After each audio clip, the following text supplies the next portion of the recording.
지난 한 주간 동안 기도 많이 하셨죠? 우리가 다른 기도는 못해도 일용할 양식을 주십시오라는 그 기도는 꼭 해야 합니다. 그래서 여러분이 많이 하신 것 같아요. 그래서 오늘 점심도 굶지 않고 맛있는 잘 발효된 빵이 준비되어 있습니다. 그래서 오늘까지 이제 이 맛있는 빵을 먹고 아쉽긴 하지만 다음 주부터 우리가 또 식사를 해야 될 것 같아요. 그래도 우리가 변함없이 해야 될 것은 일용할 양식을 달라고 매일매일 기도하는 것입니다. 우리 예수님께서는 하늘 아버지께서 얼마나 좋으신지 구하는 자에게 가장 좋은 것을 주신다고 그렇게 말씀해 주셨습니다. 그 주님의 말씀을 믿으시나요? 네, 가장 좋은 것을 주신다. 저는 시편 103편을 보면서 항상 하나님께서 좋은 것으로 너의 소원을 만족해 주셔서 내 청춘을 독수리같이 새롭게 해주신다는 말씀을 제 마음속 아주 깊은 곳에 간직하고 지금까지 살아오고 있습니다. 그래서 제가 조금은 제 친구들보다는 좀 동안 아닌가요? 네. 어쨌든 하나님께서 좋은 것으로 소원을 만족해 해주시는 그 하나님의 약속을 믿습니다. 네. 오늘도 하나님께서 여러분 마음 가운데 우리 하나님 아버지는 가장 좋은 것을 주시기를 너무너무 기뻐하신다. 이 주님의 말씀이 여러분 마음속에 깊이 새겨지게 되기를 바랍니다. 오늘 누가복음 우리가 18장 1절에서 14절까지는 기도에 대한 두 가지 비유를 예수님께서 말씀해 주셨어요. 하나는 한 불의한 재판관이 힘없는 한 과부의 원한을 풀어달라는 것을 무시하다가 결국에는 들어주었다. 그런데 하물며 하늘 아버지이겠냐. 그래서 불의한 재판관하고 하나님하고 비교하고 또 한 과부하고 택함받은 성도를 비교해가면서 하늘 아버지께서는 반드시 기도에 응답해 주신다. 그래서 기도를 하면서 낙심하지 말아라. 그것을 주님이 말씀해 주셨고, 또 기도는 그냥 허공에 대고 하는 게 아니라 기도하는 사람은 반드시 목적의식이 있어요. 구하고 응답받는다. 반드시 기도는 왜 하느냐? 응답받기 위해서 하는 거예요. 그렇지 않나요? 그죠? 네, 기도는 응답받기 위해서 하는 거예요. 그냥 우리가 계속 빌고 마는 그게 아니에요. 반드시 내가 하나님께 구한 바를 응답을 받아야 돼요. 그런데 어떤 사람이 응답받느냐? 기도하는데 가장 중요한 게 뭐냐? 그것을 한 바리새인과 한 세리가 성전에 올라가서 기도했는데 생활은 바리새인이 잘한 것 같은데 응답받기는 세리가 응답받고 옳다 여김을 받고 내려갔다. 이 얘기를 통해서 우리가 기도할 때 무엇을 중요하게 여겨야 될 것인지 가르쳐 주셨습니다. 좀 싱겁기는 합니다. 왜냐하면 18장 1절에 보면 예수님께서 결론부터 먼저 말씀해 주시고 하기 때문에 조금 싱거워요. 그죠? 제가 그 이상 어떻게 할 수가 없어요. 항상 기도하고 낙심하지 말아야 할 것을 비유로 말씀하셨다. 누구에게? 그들에게, 제자들에게. 여러분, 거기 20절에 보면, 누가복음 17장 20절에 보면 바리새인들이 하나님의 나라가 어느 때 임하나이까 물을 때 예수님께서는 하나님의 나라는 볼 수 있게 임하는 것이 아니고 너희 안에 있다. 이렇게 말씀하셔서 이미 예수님이 오신 것이 하나님의 나라가 왔다는 것이고, 그래도 불구하고 제자들에게는 완성된 하나님의 나라는 아직도 오지 않았고 반드시 오게 될 것이다. 그때가 언제냐? 예수님의 재림의 때다. 그것을 말씀하신 것이 17장 22절부터 37절까지 말씀이에요. 또 제자들에게 이르시되 때가 이르리니 그들에게 인자의 날 하루를 보고자 하되 보지 못하리라. 인자의 날. 그죠? 그 다음에 누가복음 17장 30절에 보면 인자가 나타나는 날에도 이러하리라. 이렇게 말씀하시고 18장 8절에 보면 맨 마지막에 그러나 인자가 올 때에 세상에서 믿음을 보겠느냐. 이렇게 말씀하시고 계시죠. 그래서 누가복음 17장 22절부터 계속해서 예수님은 인자가 올 때에 예수님의 재림에 초점을 맞추어서 재림을 준비하는 성도가 어떻게 살아야 되는지, 재림을 준비하는 성도가 아무런 징조 없이 오게 되는, 갑자기 임하게 되는 예수님의 재림을 맞이하기 위해서 어떻게 준비해야 되는지 필수적으로 해야 될 일이 뭐겠습니까? 기도하는 거죠.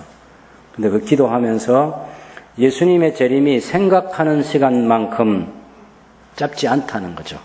그래서 제자들이 기도하다가, 성도들이 예수님의 재림을 기다리면서 기도하다가 낙심하기 쉽다. 그런데 기도하면서 낙심하지 말아야 된다. 왜냐하면 그 기도는 하늘 아버지께서는 들으시고 계시기 때문이다. 이 얘기를 해주시는 거죠. 기도는 허공을 향해서 날리는 우리의 독백이 아닙니다. 사회주의가 굉장히 강력한 사회주의 국가에서 재판 자체가 잘 이루어지지 않는 그런 곳에 가면 광장에 이제 억울한 사람들이 가가지고 막 자기 억울함을 막 하루 종일 막 소리 지르고 끝나요. 예, 아무도 재판해주지 않는.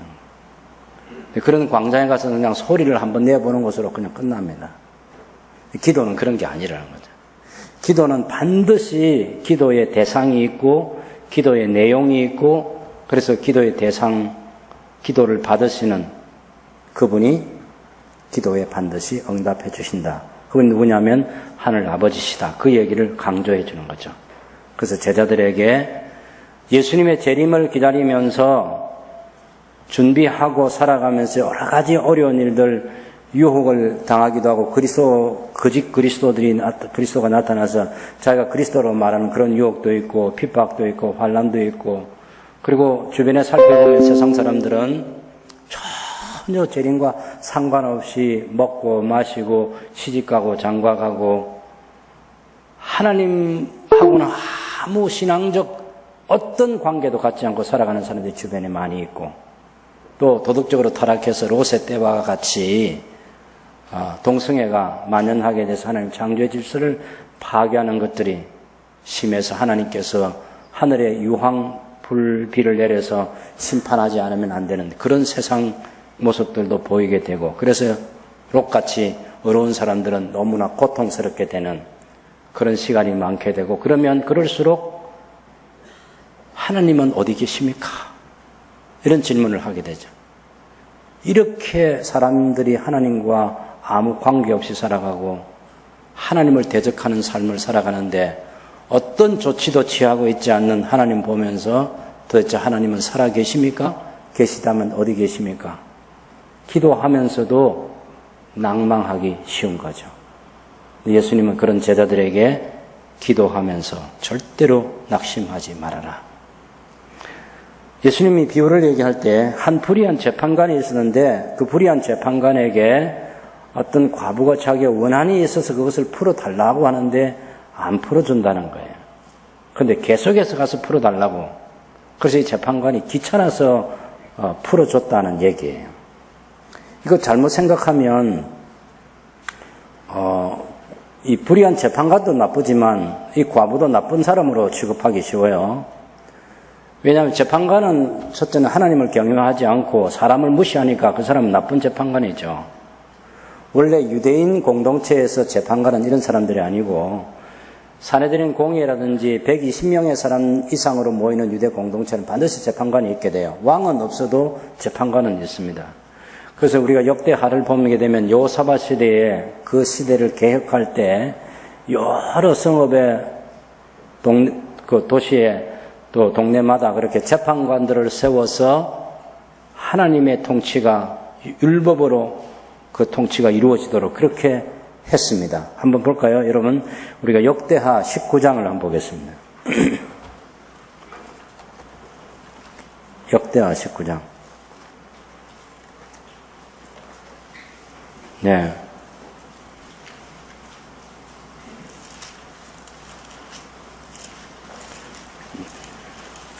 제가 가진 성경은 역대하 19장 5절에서 우리가 9절까지 보겠습니다. 구약성이 680페이지. 네, 역대하 19장 5절부터 9절까지 한번 같이 읽어보겠습니다. 또 유다 온 나라의 견고한 성읍에 재판관을 세우되 성읍마다 있게 하고 재판관들에게 이르되 너희가 재판하는 것이 사람을 위하여 할 것인지 여호와를 위하여 할 것인지를 잘 살피라. 너희가 재판할 때 여호와께서 너희와 함께 하심이니라. 그런즉 너희는 여호와를 두려워하는 마음으로 삼가 행하라. 우리의 하나님 여호와께서는 불의함도 없으시고 치우침도 없으시고 뇌물을 받는 일도 없으시니라 하니라. 여호사밧이 또 예루살렘에서 레위 사람들과 제사장들과 이스라엘 족장들 중에서 사람을 세워 여호와께 속한 일과 예루살렘 주민의 모든 송사를 재판하게 하고 그들에게 명령하여 이르되 너희는 진실과 성심을 다하여 여호와를 경외하라. 어떤 성읍에 사는 그 9절까지만 해도 우리가 이해할 수 있겠습니다. 여기서 기본이 뭐냐면 재판관들이 가지고 있는 기본적인 자질이 여호와를 경외하는 거예요. 재판에 임하는 태도는 성실하게 해야 되고 진실하게 해야 되고 그런 하나님을 경외하면서 재판을 해야 하는데 거기 어떤 불의도 행하지 말라고 그렇게 하는 거죠. 6절에 보면 재판하는 것이 사람을 위하여 할 것인지 여호와를 위하여 할 것인지를 잘 살피라. 당연히 여호와를 위해서 재판하죠. 사람의 재판인데 여호와를 위해서 하는 거죠. 7절에 보면 그런즉 너희는 여호와를 두려워하는 마음으로 삼가 행하라. 우리의 하나님 여호와께서도 불의함 없으시고 치우침도 없으시고 뇌물을 받는 일도 없으시니까 너희 재판관들이 하나님의 품성을 닮아서 이렇게 공정하게 재판을 해야 한다. 치우침 없이 이런 거죠. 이것이 이제 유대 사회의 기본적인 재판관들 임명할 때 이런 이제 자질을 갖춘 사람들, 이를테면 사내들인 공의회라는 그런 큰 대법원 같은 그런 재판부도 있지만 한 120명 이상의 사람이 모인 유대 공동체는 그런 재판관들이 성읍마다 있게 되는데 기본적인 자질이 하나님을 경외하고 토라, 율법을 잘 알고 그래서 공평하게 재판을 할 줄 아는 그런 자질을 갖춘 사람이죠. 그래서 가정 환경이나 자라는 그런 배경들도 다 재판관들을 볼 때 다 살펴보는 그런 유대의 재판관입니다. 나이가 너무 많아도 안 되고 그리고 자녀가 있어야 돼요. 아마 이것은 그 재판관들이 사람을 혼자 살아가는 사람도 물론 사람을 잘 이해할 수 있겠지만 그래도 자녀를 가져본 사람이라야 또 사람들의 형편과 처지를 더 잘 살필 수 있기 때문에 그런 사람들을 재판관으로 세우지 않았나 하는 그런 생각도 하게 됩니다. 어쨌든 재판관들이 그런 자질을 갖춰요. 괜찮은 사람이 재판관이 된다고. 사실 우리도 이번에 그런 대법원의 여러 가지 비리들이나 또 판사님들이 또 누구를 어떻게 조사하고 그런 얘기가 나오기 전에는 사실 그 재판관들에 대해서 굉장한 존경과 신뢰를 가지고 있었어요. 유대 사회에서도 이런 재판관들 기본적으로 율법에 근거해서 이런 사람들을 재판관으로 세우고 그런 사람들이 재판을 어떻게 하라 하고 딱 그렇게 주어져 있기 때문에 기본적으로는 존중을 하는 것입니다. 그런데 오늘 예수님께서 예를 든 이 누가복음 18장에 등장하는 이 불의한 재판관은 하나님을 두려워하지 않는다. 하나님을 경외하지 않는다. 하나님하고는 아무 관계가 없는 사람이고 두 번째 재판관이 가질 자질은 사람을 존중해야 되는데 사람을 존중하지 않는다. 사람을 무시한다. 사람을 업신여긴다. 특별히 이 과부의 재판하면 유익이 없는 거죠. 아니 재판을 하면 뜨거물이라도 있어야 되는데 아무 유익이 없는 거야. 여러분 뜨거물 얘기가 어제 오늘 얘기처럼 보이지만 사실 사도행전 20장에서 26장까지 읽어보면 사도 바울이 예루살렘 올라가서 체포돼 가지고 죄를 지어서 체포된 건 아니야. 사람들이 이제 사도 바울을 죽이려고 하기 때문에 천부장이 보호한다고 어디까지 데리고 갔냐면 가이사라에 있는 그 총독 관저까지 데리고 와서 거기서 총독의 군대를 가지고 바울을 지켜줬어요. 근데 총독 벨릭스가 2년 동안 사도 바울을 그냥 구류로 살립니다. 결과는 다 나와 있어요. 사도 바울이 죄를 지은 게 없어요. 근데 유대인들이 종교적인 문제로 바울을 죽이려고 하거든요. 그때 벨릭스라는 이 총독이 사실 굉장한 재판관으로서의 그런 권세를 가지고 있잖아요. 이 사람이 욕심내는 것은 사도 바울이 돈을 좀 자기에게 뇌물을 좀 주면 어떻게 해주겠는데 그 뇌물을 기다리는 돈을 안 내놓는 거야. 여러분, 바울이 돈이 있는 사람인 줄 어떻게 알았을까? 사실 제3차 전도 여행 때 보면 바울이 에베소에 머물면서 예루살렘을 위한 구제 헌금을 모금을 했는데 갈라디아 지방의 여러 교회들, 마게도나 지방의 여러 교회들, 고린도 교회가 있는 아가야 지방의 교회들, 그렇게 해서 모금을 해가지고 예루살렘으로 돌아오려고 할 때 그 많은 돈을 탐내는 강도들이 달라붙어가지고 그 돈을 뺏으려고 했잖아요. 그래서 배를 타고 가지 않고 육로를 통해서 이렇게 돌아왔거든요. 그런 많은 그에게 연보를, 헌금을, 구제비를 모아와가지고 예루살렘 교회를 구제했다는 소문이 당연히 자자하게 났겠죠. 그 정도 정보력도 없이 총독을 한다고 그 멍청이죠. 아니죠. 당연히 바울이 돌이 있는 줄 알았을 거예요. 그래서 2년 동안을 기다려요. 야, 정말 두 사람도 진짜 찔긴 거 있잖아요. 예? 총독도 찔기고 바울도 진짜 찔겨요. 바울은 지금 어디 빨리 가야 됩니까? 로마에 갔다가 스페인까지 가야 되는데 이 총독 벨리스가 요걸 바라고 자기를 붙잡아 두는데 참 우리 그 적절한 용어는 아닙니다만은 환장하겠는 거죠. 환장하겠는. 아니, 죄가 없어요. 죄가 없어요. 재판 진행도 안 하고. 그래서 2년 동안 구류를 삽니다. 그러다가 이제 베스도라는 총독이 왔을 때 드디어 베스도라는 총독이 오자마자 바로 그 문제부터 자기 전임자가 벌여놓은 그 일부터 즉결 처리를 하려고 빨리빨리 해서 재판을 하는데 바울이 가만히 살펴보니까 예루살렘에 있는 대제사장과 그런 장로들과 그 집단들이 2년 동안 바울에 대한 적의를 풀지 않고 계속해서 가지고 바울을 죽이려 하는 줄 바울이 아는 거죠. 그래서 재판 여는 것 자체를 바울이 거절하고 황제에게 내가 재판을 받겠다고. 내가 로마 시민권자라고. 그렇게 해서 로마로 이제 가게 되는 거예요. 제가 말씀드린 것은 바로 그런 사람들이 불의한 재판관이에요. 정당한 이유도 없이 재판을 지연하고 재판 자체를 열지 않는 거예요. 불의한 재판관. 그래서 이 사람은, 이 누가복음 18장에 나오는 이 사람은 이 과부가 자기의 문제를 풀어달라고 재판관에게 얘기를 하잖아요. 그럼 말은 얘기지만 사실 법정 용어는 송사를 하는 거죠. 송사를. 예? 소를 제기하는 거잖아요. 그런데 아예 재판 자체를 열어주지 않는 거예요. 그렇게 계속해서 찾아가는 거예요. 왜 재판 안 해주냐고. 근데 불의한 재판관은 아니 뭐 그런 걸 하면 무슨 돈이 좀 되든지 뭐가 해야지. 남는 게 있어야지. 그리고 유대 사회에서 아주 업신여김을 받는 과부야. 과부가라고 해서 다 업신여김을 받는 건 아닌데 이 사람은 업신여겨도 괜찮은 사람이겠죠. 아니 총독, 이 재판관이, 불의한 재판관이 로마 제국에서 그래도 임명받은 재판관인데 이 사람을 무시해야 될 사람인지 이 사람을 빨리 이 사람 문제를 처리해 줄 사람인지 그런 거 모르겠습니까?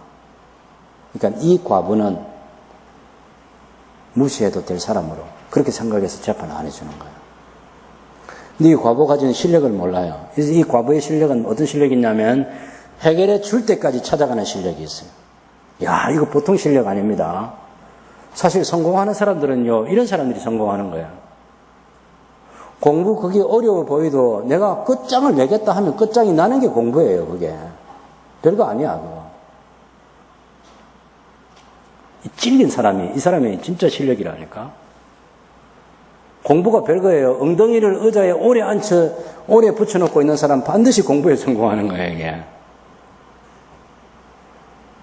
네, 우리 부모님들이 우리 아이들에게 너무 많은 요구를 하지 마세요. 내가 한 가지 부탁밖에 없다. 그것은 너의 엉덩이를 의자에 딱 붙여놓고 앉아있는 거다. 네. 거기서 게임만 안 하면 돼요. 그럼 할 게 없어요. 그럼 둘 중에 하나 할까요? 기도하거나 공부하거나. 그런 건질김이 있어야 된다니까. 지금 이 과부는 재판장이 굉장히 무시하는, 재판장으로부터 무시를 당하는 그런 과부이기는 한데 이 사람이 가지고 있는 실력은 계속해서 찾아가는 것이다. 찾아가서 뭐 합니까? 내 억울함을 풀어주십시오 하는 거죠. 근데 우리 성경의 번역이, 자, 보세요. 거기 3절에 보시면 내 원한을 풀어주소서 이렇게 말하고, 또 5절에도 그 원한을 풀어주리라 이런 말이 있고, 7절에도 택한 신 자들의 원한을 풀어주지 아니하시겠느냐, 원한을 풀어준다는 이 말이 잘못 오해될 수 있는 말이에요. 이를테면 과부가 지금 재판관에게 요구하는 것은 재판관이 판결을 하면 과부가 손해볼 거예요. 근데 과부는 자기가 억울하다고 자기 편에서 생각해가지고 내 원한을 계속해서 풀어달라는 거야. 자기가 원하는 대로 해줄 때까지 달라붙는 그런 과부로 생각하면 그건 안 돼요. 여기 원한을 풀어달라는 말은 재판을 해서 시시비비를 가려가지고 공정하게 판결을 내주십시오. 그것이 내 원한을 풀어주십시오 하는 정확한 표현이에요. 아시겠죠?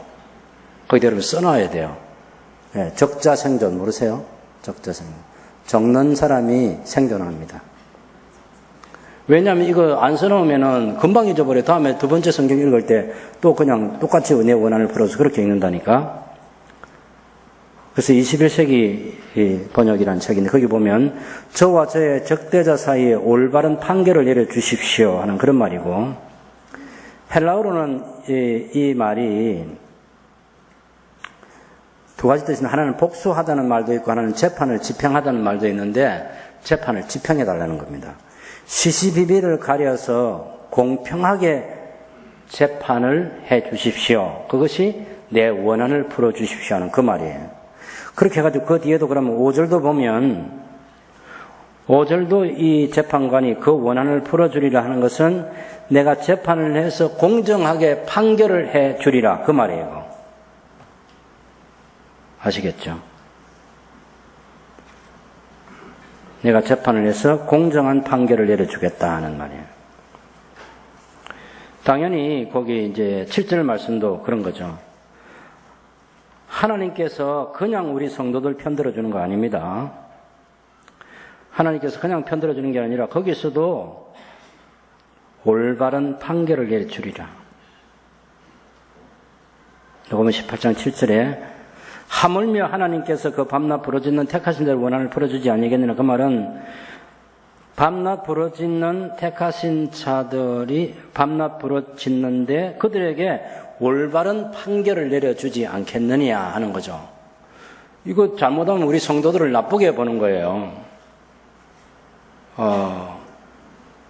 세상이 볼 때 지금 잘하고 있는데 성도들은 뭐 자기들 중심으로 그냥 떼거리로 몰려가가지고 하나님한테 데모하고 막 하나님 풀어주십시오 하고 막 이렇게 하면 하나님께서 그쪽 편 손들어주는 그런 하나님으로 오해하면 안 되네요.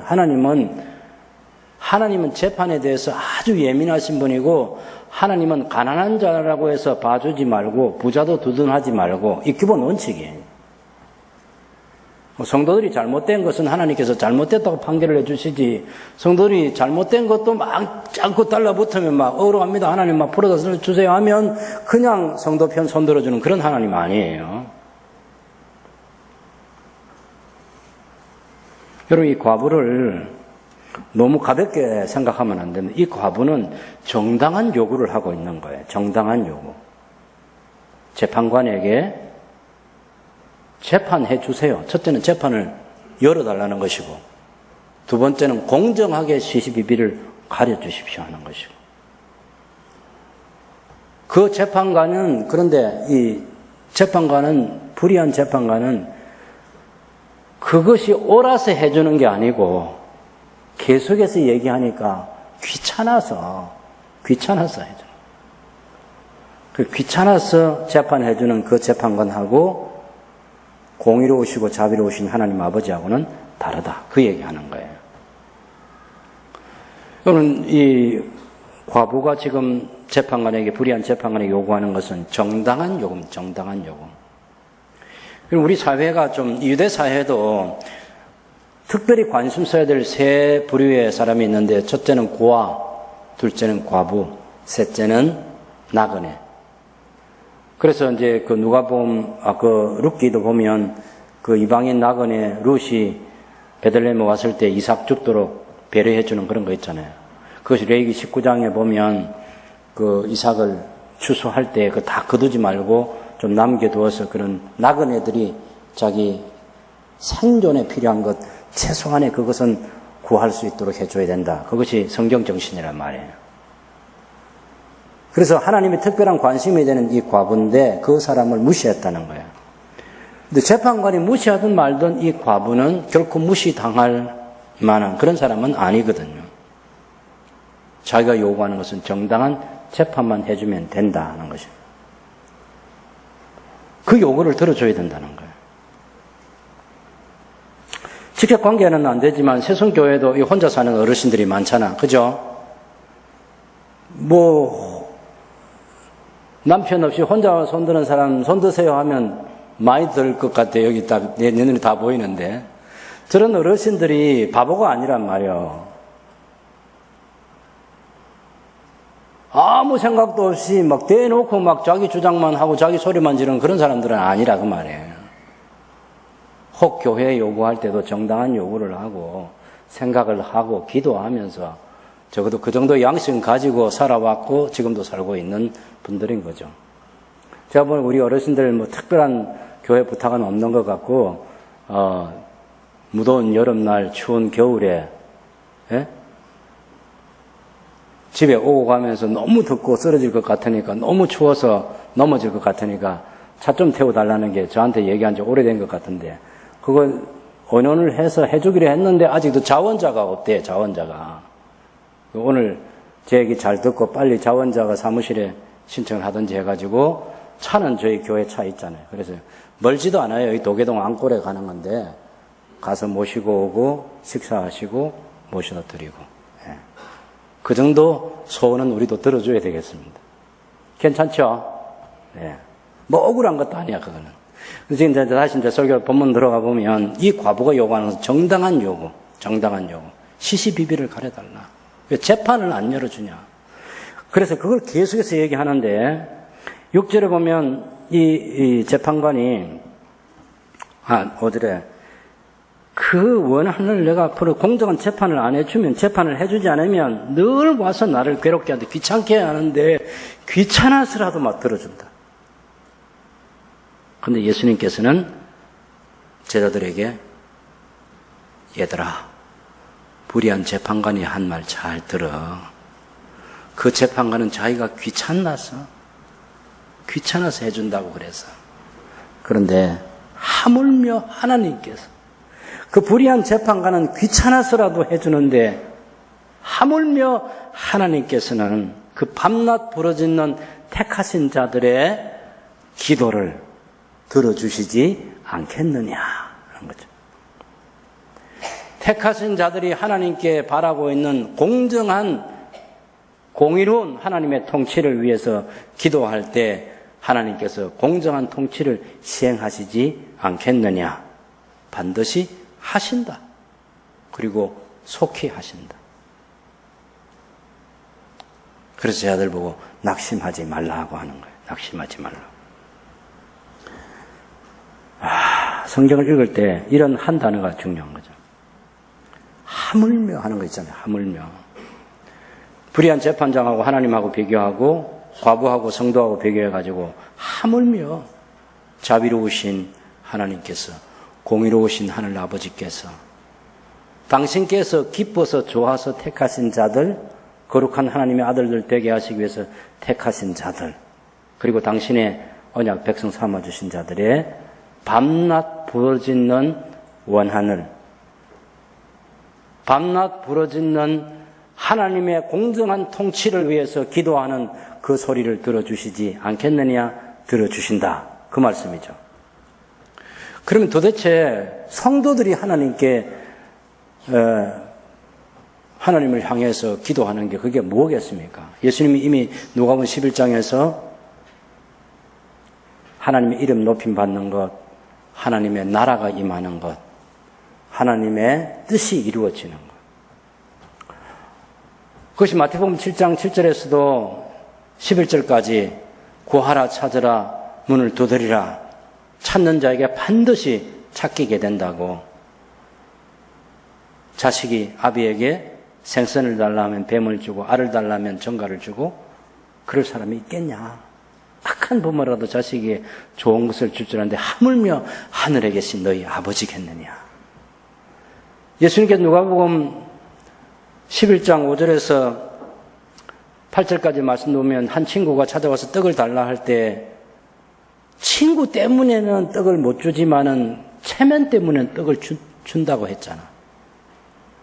그런데 그런 사람도 자기 공동체의 체면과 자기 가문의 체면을 위해서 떡을 주는데 하물며 하늘에 계신 아버지께서 당신의 체면을 두고 기도하면 응답해 주시지 않겠느냐? 반드시 응답해 주신다. 그리고 가장 좋은 것을 주신다. 성령을 선물로 주신다. 그래서 기도하라고 격려하신 예수님이세요. 그런데 여기서는 예수님께서 기도하면서 인내가 필요하다. 왜? 기도하는 자의 시간에 기도하는 자가 요구하는 것을 사람들이 기대하고 있는 시간, 사람들이 기대하는 방법, 사람들이 기대하고 있는 것이 아닌 하나님의 시간에 하나님의 것으로 하나님의 방법으로 주실 때 그것이 다를 수 있다는 거죠. 그렇지만 반드시 주신다. 근데 우리 시간은 늦은 것 같은데 하나님의 시간은 속히 주신다 하고. 하루가 천년 같고 천년이 하루 같은 그런 하나님의 시간. 그래서 낙심하지 말고 기도해야 된다고 주님이 가르쳐 주신 것입니다. 여러분, 우리가 이 하나님의 성품을 이해하는 하나님의 자녀로서 우리가 사실 하나님께 사정해가지고 하나님의 자녀로 삼아 주십시오 부탁한 적 없고 우리를 구원해 달라고 요청한 적 없고 하나님 당신께서 창세전에 그리스도 예수 안에서 거룩한 하나님의 아들들 되게 하시려고 당신의 기쁘신 뜻 가운데서 우리를 선택해 주셨고 때가 되어 우리를 불러주셨고 예수 그리스도의 피로 구속해 주셨고 용서해 주셨고 성령으로 우리를 하나님의 소유된 것 인쳐 주셨으니 당연히 그 하나님께서 우리에게 소원을 주신 거잖아. 그 하나님께서 우리에게 기도 제목을 주신 거잖아. 그 하나님께서 그 하나님 앞에 늘 기도하는 예수님께서 우리가 진짜 기도해야 될 것이 무엇인지를 가르쳐 주셨잖아. 그것이 하나님의 이름 높이는 것, 높임 받는 것, 하나님의 나라가 임하는 것, 하나님의 통치가 완전히 이루어지는 것, 하나님의 뜻이 이루어지는 것. 그렇게 아직은 되지 않는 세상 보면서 아직은 하나님의 이름을 업신여기는 사람들이 이 세상에 가득한 세상을 보면서 그것을 우리의 원한으로 삼아서 하나님께서 해결해 주셔야 될 가장 중요한 문제로 생각해서 하나님께 호소하는 거죠. 하나님, 꼭 하나님의 통치가 이루어지게 해 주십시오. 모든 무릎이 그리스도 앞에 꿇어지게 되고 만왕의 왕이신 주님을 찬양하고 경배하게 되고 하나님을 높이는 날이 오게 해 주십시오. 하나님의 공정한 통치가 이루어지게 해 주십시오. 세상이 너무 불공평합니다. 하나님의 통치를 위해서 기도하고 모든 사람들이 자기 뜻, 자기 중심으로 살아가는 세상에서 하나님의 뜻이 이루어지는 지금 하늘에서 이루어지고 있는 것처럼 땅에서도 하나님의 뜻이 이루어지게 해주십시오. 부자들의 탐욕에 의해서 밥 한 끼를 하루에 얻지 못하고 줄임배를 움켜쥐고 잠자리 드는 사람이 20억이 넘는다고 하는데 하나님 먹을 양식을 공급해 주십시오. 사람들이 욕심을 버리게 해주시고 나누고 싶은 그런 마음을 갖게 해 주소서. 먹을 수 있는 양식 주시고 먹을 수 있는 건강 주시고 너무 사람들이 많이 싸웁니다. 하나님, 용서가 있고 용납이 있고 평화가 이루어지게 해주십시오. 우리가 우리에게 잘못한 사람들을 용서해 준 것처럼 하나님 우리 죄를 용서해 주십시오.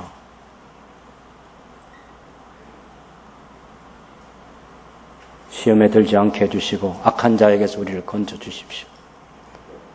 얼마나 하나님의 나라와 하나님의 권세와 하나님의 영광이 소중한지 그것을 붙들고 매일매일 기도하는 성도들의 기도, 제자들 향해서 반드시 하늘 아버지께서 들어주신다. 예수님께서 재림하실 날을 기대하면서 너희가 그 재림의 날을 기다리면서 이 기도하면서 살아야 되는데 그 하나님의 나라를 위해서 기도하면 반드시 응답해 주신다. 낙심하지 말아라. 낙심하지 마라. 하나님의 나라와 의를 구하는 삶을 살면서 낙심하지 말아라. 반드시 그 나라와 그 의가 이루어지게 된다고. 하물며야 하라. 하물며 복음. 하물며 너희 하늘 아버지시겠냐? 하물며 하나님이시겠냐? 악한 부모, 악한 불의한 재판관도 최소한 그렇게 하는데 하물며 하나님이시겠냐? 낙심하지 말라. 그런데 예수님께서 또 한마디 말씀하시죠. 그러나 인자가 올 때에 세상에서 믿음을 보겠느냐? 하나님에 대한 믿음을 내가 가지고 있다는 증거는 뭐냐면 기도하는 거예요. 계속해서 기도하는 거. 하나님의 통치를 믿는 것. 하나님의 살아계신 믿는 것. 하나님께서 세상을 다스리시 믿는 자마다 기도를 하는 거예요. 그런데 믿는 자를 보겠느냐는 것은, 믿음을 보겠느냐는 것은 기도를 안 한다는 거예요. 신앙이 식어진다는 것입니다.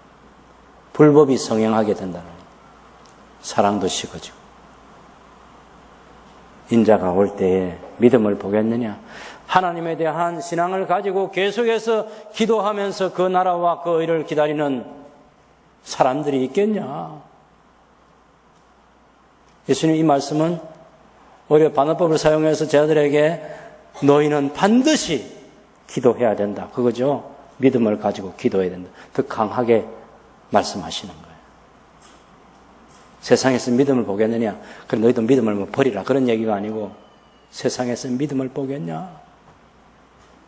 너희 믿음을 꼭 가져야 돼. 계속해서 믿음을 가지고 기도해야 돼.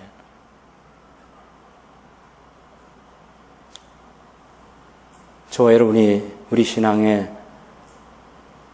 상태를 진단할 때 내 기도 생활이 어떻게 됐는지를 살펴보면 내 신앙이 어떻게 되어 있는지가 드러납니다. 예수님 말씀에 근거해서. 기도의 내용, 기도의 시간, 기도의 관심. 그것이 우리 신앙의 척도입니다. 우리 새순교회 회복해야 되지 않을까요? 동의하시죠? 기도하시는 것. 동의해야 합니다. 새순교회가 반드시 회복되어야 되는데 가장 첫 출발점은 기도의 회복입니다. 믿음을 가지고 있다는 것. 하나님과 사람 앞에 보여줘야 합니다. 뭘 통해서? 기도를 통해서. 예수님께서 오신 날까지 우리가 절대로 포기하지 말아야 될 것. 하나님의 나라와 의를 구하는 삶에서뿐만 아니라 기도에서부터 그 나라와 그 의를 구하고 우리 삶 속에서 하나님 통치가 이루어지도록 열망하고 그렇게 살아가는 것입니다. 그런데 예수님께서는 반드시 응답해 주시는데 진짜 기도할 때 중요한 게 있다. 또 가르쳐 주시는 거예요. 그게 뭐냐면 이 바리새인과 세리가 성전에 올라가서 갔는데 기도하러 성전에 올라갔다고 말합니다. 여기 9절에 보면 또 자기를 의롭다고 믿고 다른 사람을 멸시하는 자들. 기도에서는 절대로 이런 사람이 기도하러 가면 안 된다는 얘기예요. 기도하러 올라갈 때는 자기 스스로를 의롭다고 믿으면 안 돼요. 기도할 때는 내가 다른 사람보다 낫다고 그렇게 자기를 평가해도 안 된다는 거예요. 공동체를 소중히 여겨야 되는, 사람을 무시하지 않는, 다른 사람을 업신여기지 않는, 공동체의 모든 성도 한 사람 한 사람을 존중히 여기는 그런 마음으로 기도해야 된다는 거예요. 그래서 여기 보면 두 사람이 기도하러 성전에 올라갔는데 하나는 바리새인이고 하나는 세리와, 바리새인은 서서 따로 기도하여 이르되 하나님이여 나는 다른 사람들 곧 토색 불의 간음을 하는 자들과 같지 아니하고 이 세리와도 같지 아니함을 감사하나이다. 나는 일에 2번씩 금식하고 소득의 11조를 드리나이다. 이거 이렇게 얘기하면 와 이렇게 해야죠. 그렇게 반응하는 거 아니에요? 너무 밋밋하게 성경 읽으시는 것 같아요. 와 정말 대단하잖아요. 아니 1년에 한 번도 금식하기 어려운데 한 주일에 2번씩 금식한다. 왜냐하면 이 유대인의 전통이 있는데 바리새파들의 전통이 있어요. 바리새파들은 모세가 시내산에 올라갔을 때 돌판에 새겨진 율법도 받아왔지만 구전율법도 받아왔다 이렇게 생각하는 거예요. 그래서 그만큼 모세의 전통, 모세가 전해준 유전 이걸 굉장히 강조하는 사람들인데 이 사람들은 모세가 산에 올라갈 때 그 하루 그리고 산에 내려올 때 하루 그걸 금식하는 거예요. 그래서 목요일과 월요일 금식을 해요. 아니 하나님께서 지금 하라고 한 것보다 더 많이 하는 거예요. 하나님은 그런 거 금식일 정해놓지 않았어요.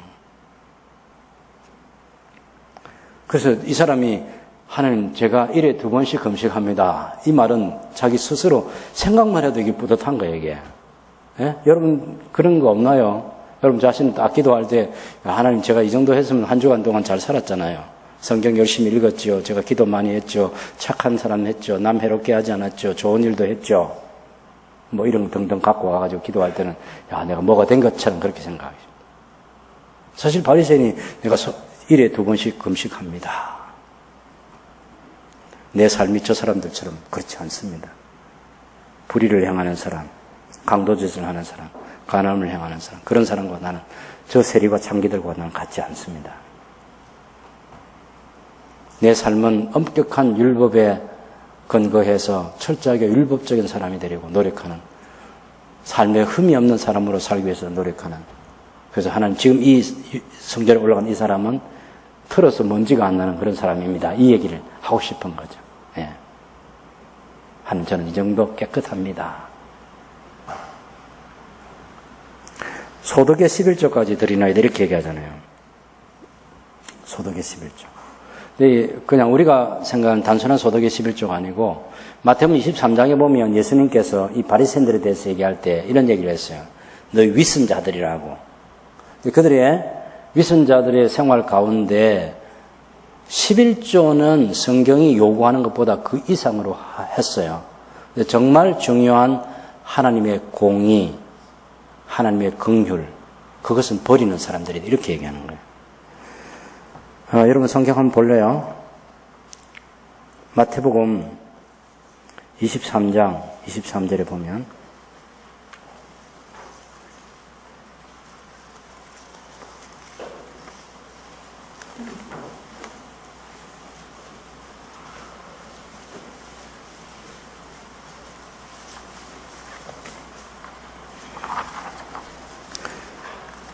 예수님께서 이제 그 마태복음 23장은 바리새인들을 책망하는 그런 내용들이 그곳에 가득한데 화했을진저 같이 읽어봅시다. 화했을진저 외식하는 서기관들과 바리새인들이 너희가 박하와 회향과 근처 11조는 들이되 율법에 더 중한 바 정의와 긍휼과 믿음은 버렸도다. 그러나 이것도 행하고 저것도 버리지 말아야 할지니라.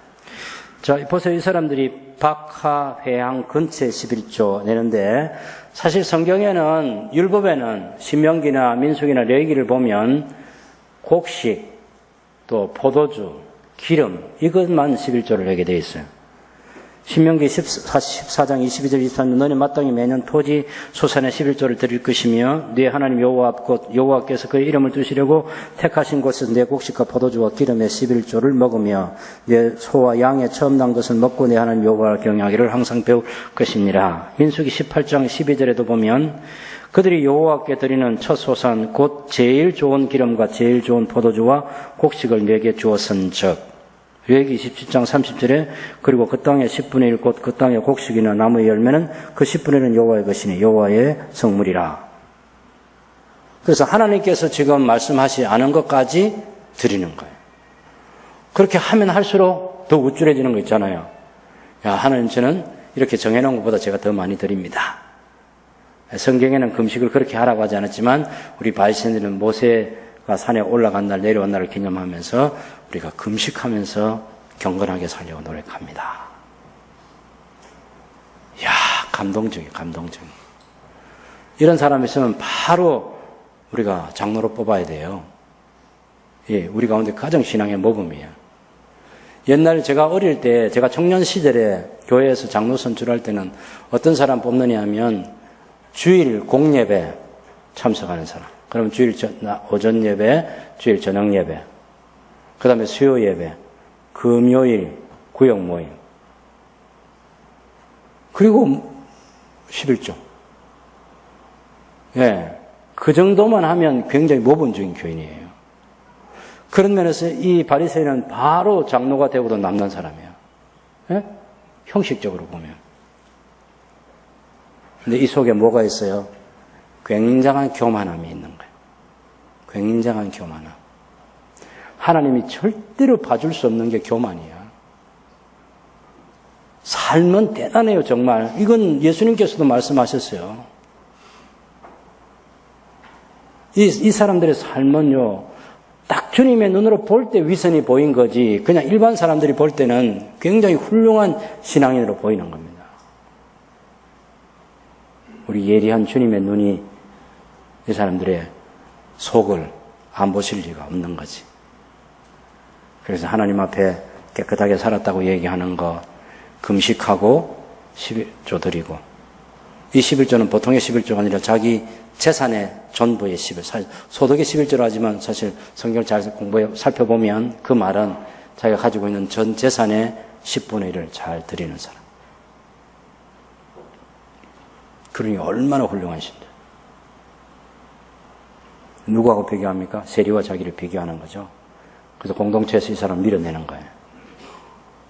하나님께서 가장 싫어하는 거죠. 하나님 공동체가 소중하다는 것을 말씀하셔요. 근데 이 세리는 성전에 올라가서 일반적으로 기도는 어디서 하는가 하면 회당에서 하거나 집에서 합니다. 성전은 예배하러 올라가는 거예요. 근데 물론 성전에서 우리가 누가복음 1장에 보면 사가랴가 성전에 가서 제사 드릴 때 분향하는 시간에 성전 밖에서 기도하는 사람들이 있기는 했습니다만은 일반적으로 보통 시의 기도는 회당에 가서 하거나 자기 집에서 그렇게 합니다. 근데 이 사람은 이제 둘이는 특별히 성전에 올라가서 기도했고 예수님께서 그것을 눈여겨보셨고 하나님께서 옳다 여긴 사람이 누구인지 쟤들에게 얘기해 주는 거예요. 이 세리가 옳다 여김을 받았다. 왜? 그 사람은 하나님 앞에서 이런 태도를 가졌어. 그 태도가 하나님 저는 죄인입니다. 감히 얼굴을 들지 못하는 가슴을 치면서 하나님의 불쌍히 여기소서 저는 죄인입니다. 유대인들이 기도에 있어서 제일 중요하게 생각하는 것은 방향성. 하나님을 향해서 어떤 태도로 나아가느냐 이게 제일 중요합니다. 그 태도에 합격한 사람이 바로 이 세리라는 거예요. 세리. 근데 바리새인은 그걸 실패했다는 겁니다. 자, 연결시켜 볼게요. 예수님께서 재림하시는 시간 기다리면서 살아가야 될 성도의 삶인데 그 중에 살아가면서 우리 성도들이 두 눈 뜨고 바라보면 정말 기도할 제목이 많죠. 뭘 중심으로 해서 하나님의 나라 관점에서 마치 한 과부가 자기 억울함을 자기의 재판거리를 가지고 가서 불의한 재판관에게 시시비비를 가려달라고 끈질기게 얘기했던 것처럼 우리 성도들은 그 하나님의 나라를 위해서 그렇게 기도해야 된다. 중요한 것은 기도하면서 낙심하지 말아야 된다. 왜냐하면 당신이 기도하는 시간, 당신의 방법, 당신의 것으로, 당신이 원하는 것으로 채워지지 않을 수 있으니까.